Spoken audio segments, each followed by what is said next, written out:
Báilame despacio, no mires el reloj, no quiero que la noche acabe. Se dice en el barrio.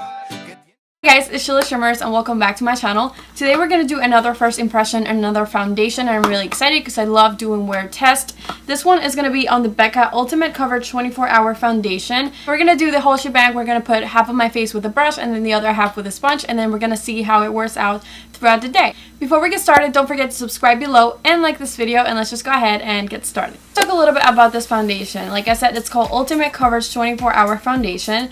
It comes in 24 shades, and I have the shade Buttercup. It's supposed to be full coverage. It's good for sensitive, normal, dry, and combination skin. Apply one pump of this foundation because this formula is so highly concentrated. You only need a fraction of the amount you would use with traditional foundations. Use the one perfecting brush sold separately. I do not have that one, so I'm just going to use my brush. Apply one pump directly to the bristles and buff into the skin. For more buildable coverage, apply a pump of foundation in the back of the hand, swoop bristles over foundation, and apply it to face, adding as necessary.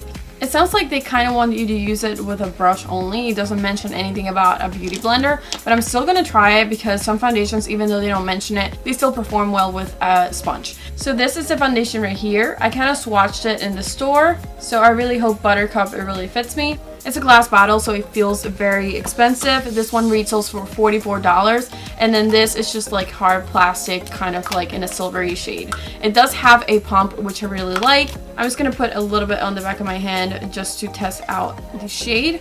It looks a bit yellow,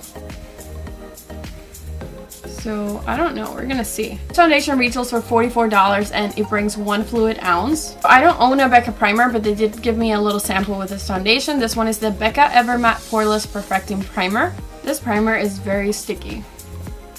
Very, very sticky. I would really have to see the claims of it to see if it actually performs the way it's supposed to, but all I can feel is like sticky. And I'm just grabbing my brush. This one is the Spectrum Collection B01 brush. I've been loving this brush lately. I kind of like left all my other brushes behind. They said to work in small amounts, so I'm kind of just gonna drag it like this. And then I'm just gonna start blending it out.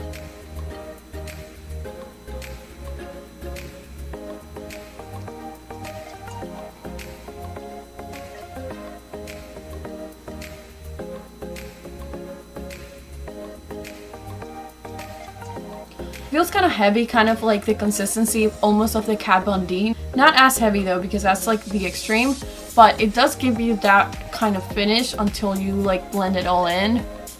I can see this foundation being really cakey if you apply way too much of it. Like right now I applied just 1 pump on the half of my face, and I feel like I shouldn't have gone with so much foundation at once.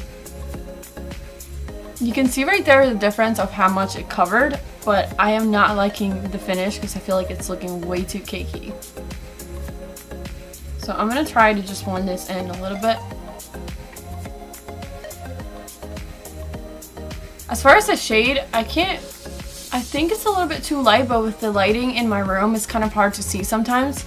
I would have to see like once I'm outside, but I don't think it looks too bad. But as far as finish, I am not loving this. I don't think this was made for like dry skin, because I can really see a lot of texture here, and I can see like my dry spots. With the beauty sponge, I'm putting half a pump because I don't think they were kidding, and then I'm going in.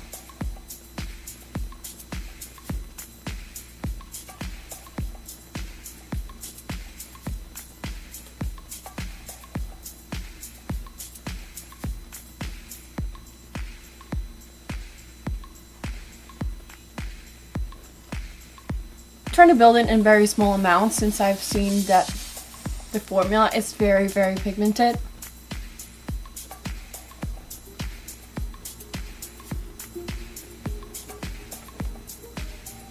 At first, it does feel like you have a ton of foundation on your face, but coverage-wise, this side looks really good. This side looks flawless. This side, I'm not liking it at all, the finish. So you can see how here I have like all these dry spots, and it's just looking like very cakey and like kind of patchy. And here it's just really pretty. It's very matte, and I do like that. I just don't like the fact that it is so drying. I feel like for my type of skin tone, this is I shouldn't probably be using this because it reminds me of the Kat Von D. Like, I just feel like I have a ton of foundation in my face, and I don't feel like it's making me look so pretty. I do feel like there's so many other foundations that make you look like flawless and give you that perfect like matte, kind of a little bit glowy kind of finish, and I don't think this one is there. I feel like this side I'm loving, but I had to work a lot to get there, and I just feel like it's easier for me to just put one pump of foundation on my brush and kind of like go about my day and like make it very quickly. I don't want to have to spend 20 minutes just blending out my foundation, but that's just my thoughts. I might end up changing my mind once I put everything on top. I might really love it, but so far this side, it's my favorite, and so far it's kind of in the middle where like I could keep it, it's okay, but I probably wouldn't reach for it as often. So we're going to apply some concealer. I have this little one from NARS. This one is a NARS Creamy Concealer, and I have the shade Custard. I feel like this one is a hard competition with the Tarte Shape Tape, and in my opinion this one probably wins because I love this concealer. I had it for a while in the shade Ginger, but I never kind of used it because Ginger was very close to my skin tone. And once it was done, I don't know why I never bought it again because I love this. I'm going to be blending this out with the beauty sponge. And then since this foundation is very heavy and I just feel like it doesn't need any more powder, I'm just going to set it with this pressed powder by BANA. And I'm just going to put this over top where I put the concealer.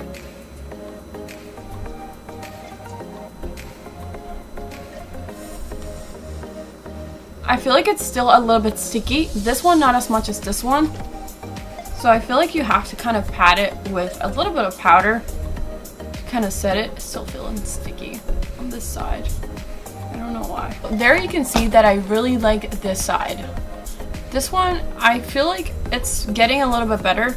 The texture here is kind of getting a little bit better after I set it with a little powder and after I applied concealer. But right here, you can see this dry patch right there. So I'm gonna get off camera, finish the rest of my makeup, and then I'll be back to give you guys a little bit of details. Alright guys, so we are all set. I didn't do much on my face because it's in the morning and I don't like to wear a lot of makeup, but I think now this is looking really good. It's not feeling as heavy on my skin anymore. It's not sticky. It doesn't feel cakey. I can feel like I can smile again, and that's good. I'm really liking the finish of this side, especially. This side is still looking very weird on this area, but I don't think it looks too bad. I feel like if you had oily skin or combination skin, you would absolutely love this. But if you do have dry skin like I do, I feel like you have to prep your skin kind of for this foundation. I feel like it's very heavy. Is it buildable? Yes, to a certain point, because you have to use very small amounts. I feel like if you go in with a heavy hand and to put another layer, it's just going to be chaos. That's why I compare it a lot to the Kat Von D one, because I felt like that happened to me a lot with that one.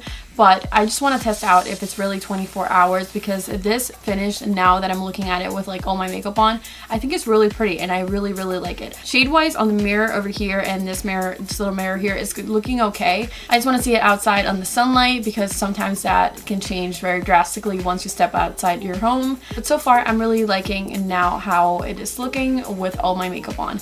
At first I was a little hesitant because it is a little expensive and I want to make sure that I actually like something before I tell you guys to like, yeah, I definitely recommend it, and before I even keep it myself. So with that said guys, just stay tuned for my next updates. I'm gonna let you guys know how it works out throughout the day. Okay, so it's 12 p.m. right now. It's been 6 hours since I applied it, and so far I am really impressed with at least this side that I applied with a sponge.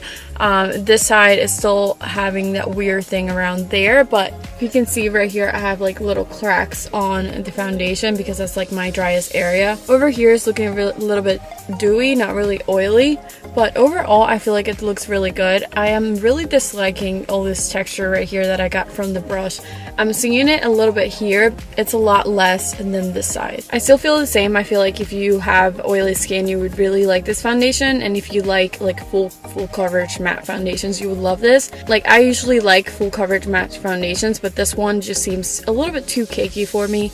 It's just not my style. I prefer when they don't look as heavy on me, even though they're matte and they're full. I feel like there's a lot of other options that you can choose from. If you have dry skin, I think the Cover FX one would be one that you really like, because it lasts the whole day and it has kind of the same finish, like very matte and like kind of porcelain finish. For me particularly, it's not something that I would like to keep. I would recommend it for oily skin though. I feel like you guys would really like it. I'm gonna do one last check-in, but so far I think this is gonna be a return for me just for the fact that my skin is so dry. Other than that, I'm really loving the foundation. I feel like it's a really good foundation, especially for the good coverage that it brings. Shade wise, I feel like it does fit me. So yeah, $44, I feel like it's a lot of money, but you are buying a high-end brand, so I feel like that's very normal for them to be charging that much. But maybe just go to a Sephora and try it out and see if you like it, because it is a lot thicker in consistency than other full coverage foundations. Today is about 75 degrees, so it's not like super hot out, so I can't see how it would perform if you would like rub off if it was like super warm out. It is warm, it's not breezy or anything, but it's like 75. I didn't apply any highlight or anything like that, so if I didn't have dry skin, I wonder how this would perform on someone else.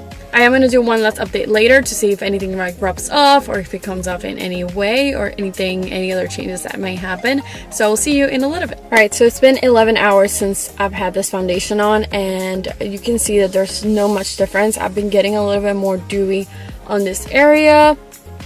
Still showing out a lot of texture, especially here too. And you can see how it looks kind of cakey. Like, it's probably because the foundation is way too matte for my skin type. I just feel like the foundation overall isn't really comfortable. Like, I usually like foundations that are a little bit more lightweight, not in the sense of like coverage, but like how they feel on the skin. So that was a big no-no for me. As soon as I applied this, like, I knew it was going to be like this.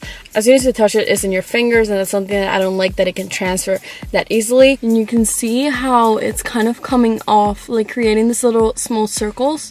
I don't know if you can see that. That is the only place that I think that is happening. So yeah, these are the reasons that I didn't really like this foundation, at least for me. If you want to, like I said before, if you want to try it out, just go ahead and go to the store. Maybe they'll give you a little sample of it, and you can make your own decision. But for me, I think this is going to be a pass. So I'm going to go ahead and end the video here. I feel like I have not much else to say. I'm ready to take this off of my face. Thank you so much for watching, guys. I really hope you guys enjoyed this review on the BECCA foundation, kind of first impression and wear test. As always, don't forget to subscribe below if you haven't already done so, and I'll see you on my next one. Bye!